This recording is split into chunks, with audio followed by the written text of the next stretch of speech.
our very small and humble investment pie, if you will, is split up into public equities, private equities, venture capital, social bonds, trade finance, and some education, kind of some specialty stuff like education.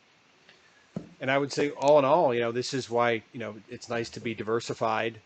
The kind of the public equities took a little bit of a hit, but they've all kind of rebounded nicely. All of our asset classes continue to do well, knock on wood. We're just going to keep our head down and keep working hard.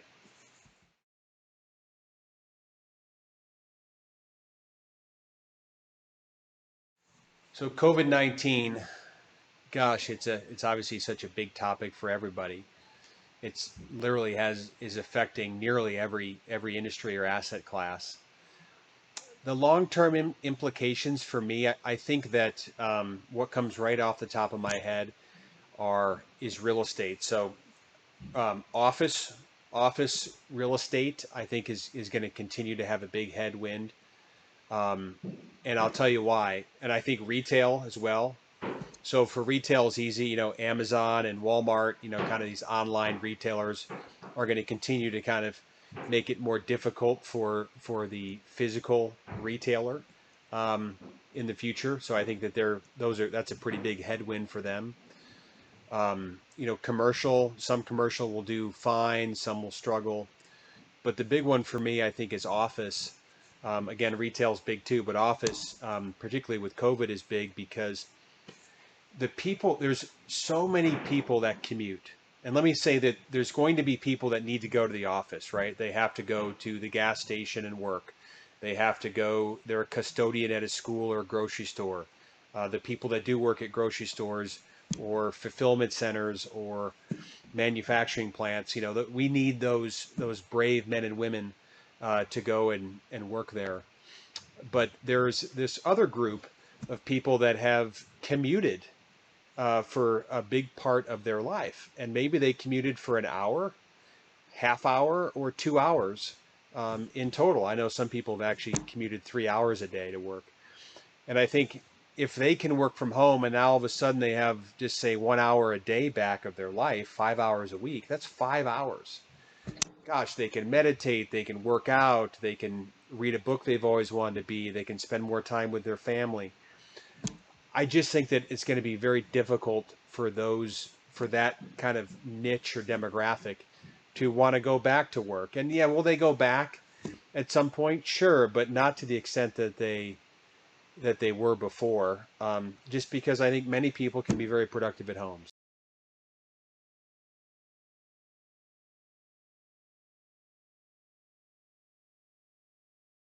I'm sure I'm not saying anything that somebody already hasn't thought of, but I think generally speaking, the people that retire and sit on a couch and do nothing, again, we're talking about a small number of people, but that does happen. I think their health starts to go, um, their intellectual curiosity probably starts to diminish a bit. And for those, again, that small group, I think they really struggle in retirement.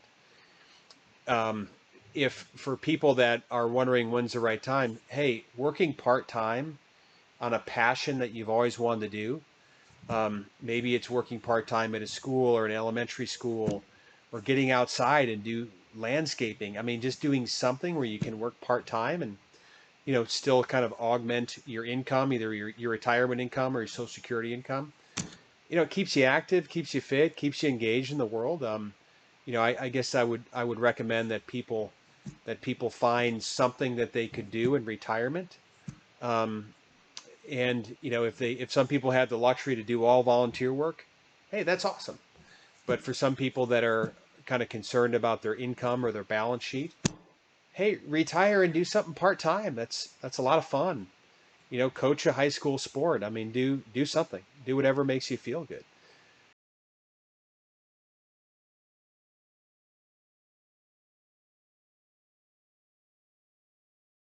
It's currently November, by the way, so we've already seen quite a few areas of the economy rebound pretty quickly. I think technology is one of them. It seems like the people that were going to use Zoom maybe get around to it in 5 years or 10 years.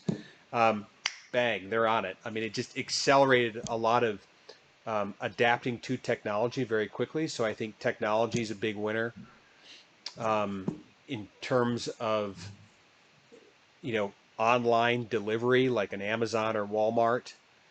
Hard to imagine those companies not being well positioned. They've already rebounded very quickly, and I think they're only going to grow more and more. They also have other tailwinds beside COVID too. Is if hey, I need to order some things and I can go online and do it in 1 minute or 2 minutes, and I don't have to drive to the store and go through all the aisles and that whole type of thing. I mean, that saves half hour of your day, an hour of your day. That's more time you can spend with your family, your friends, working out, researching a fun thing to eat or recipe or reading a good book. So I've always said that time is our most precious resource. The other area that I think is going to continue to do well is multifamily, is rental units.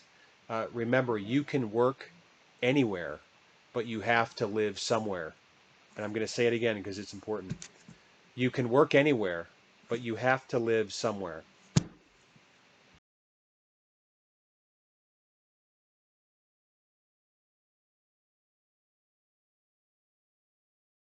During any pandemic or crisis, the communication strategy is very important. So, a best practice is to enhance and increase your communication frequency or cadence. So, in the normal course of business, let's say you're communicating once a month or once a quarter, with your stakeholders. Definitely, it could be every day, or every other day, or every third day during the very beginning of a crisis or a pandemic. And then, of course, as you learn more and time moves on, maybe you move to once a week, then twice a month, monthly, that type of thing. But so we have done that at Denali Venture Philanthropy. We have definitely enhanced our communication to make sure that everyone, all the stakeholders are communicating, that the plans are being followed, that everyone's opinions are being heard. So when it comes to kind of navigating in waters like this, just remember, group effort triumphs individual effort every time. So you never know where you're going to get a good idea. So it's always nice to have people that don't always talk. Just make sure you call on those people and that they speak up, because a lot of times there's some good gems hidden in there too.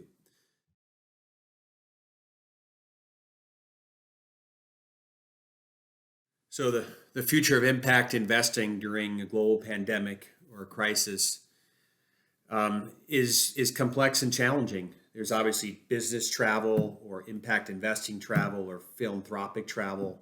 Whatever bucket you want to talk about, it's all kind of a similar thing. We have to travel at some point. I think most people are going to try to do as much as they can over Zoom or over the phone, but you definitely there's nothing like going there and seeing the operations, seeing the asset, meeting the people.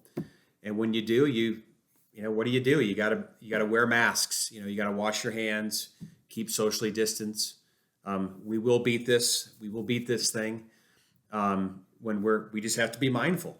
So, but I do think that the future will be probably less travel. Normally people seem like before people got on a plane pretty quickly, and now I think they're going, what do I really need to travel for?